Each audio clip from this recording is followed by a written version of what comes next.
Saturday, January 26, 1895. The New York Times.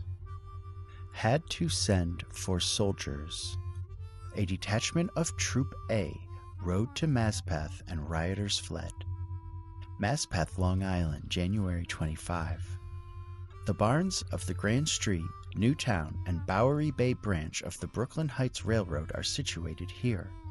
The men who struck have been very quiet until today, when they learned that the company intended to reopen the line. When the non-Union men arrived, there was a desperate fight, and it was necessary to send for troops to disperse the mob. A detachment of Troop A responded and the rioters fled. A fire in a saloon in Maspeth Avenue about 10 o'clock attracted a big crowd, in which were many strikers. Maspeth Hook and Ladder Company No. 5, whose house is in Grand Street, about 2 blocks from the railroad barns, had just returned from the fire when car 1411 hove in sight. In it were 18 motormen and 6 conductors on their way to the barns. The sight maddened the strikers and their sympathizers, and some of them seized the Hook and Ladder truck and placed it across the tracks. The car was forced to stop. The mob rushed for it, and a scene of wild disorder followed. The 2 deputy sheriffs who had met the car at the Queens County line were pushed to one side.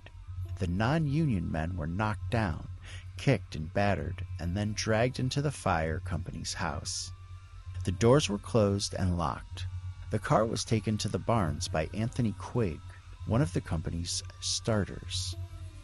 Sheriff Doat had already sworn in a large force of special deputies in order to assist in opening the line. The specials, 75 in number, reached Maspeth just after the capture of the non-Union men, in command of Deputy Sheriff William Methven of Flushing. Methven, with several of his men, went to the firehouse and demanded to be admitted. The strikers laughed at him. It was said there were fully 500 in the mob around the firehouse at the time, and feeling that his force was inadequate, Methven telephoned Sheriff Doat at Long Island City for reinforcements. The sheriff got 50 more specials and came with them to Maspeth. He found the situation so serious that he asked General McClear for troops. While waiting for the soldiers, the sheriff made a raid on the firehouse and captured 7 strikers. The prisoners were taken to the car barns and held in custody for a time. Before releasing them, the sheriff read the riot act to them.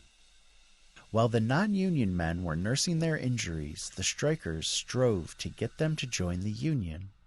All finally took the oath of allegiance but one. He was Rudolph Origido of Allegheny, Pennsylvania.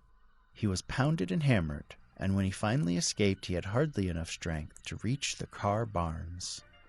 The troopers arrived at a gallop late in the afternoon and at once charged the rioters. The mob fell back like reeds. Boasting strikers took to their heels, filing pell-mell into the open doors of friendly saloons, climbing over fences, and scurrying across lots, anywhere to get away from the horsemen. The clattering cavalcade swept through the street and left it quiet, as it is on Sunday. After about an hour, the troops returned to Brooklyn. Sheriff Doat said that at least 10 of the non-Union men were severely hurt. John Gebhard, a special deputy, was badly beaten by strikers.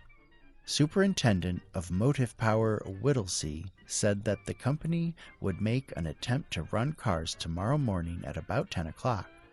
Sheriff Doat will put 4 special deputies on each car and will have others guarding both sides of the street. It is expected that trouble will ensue.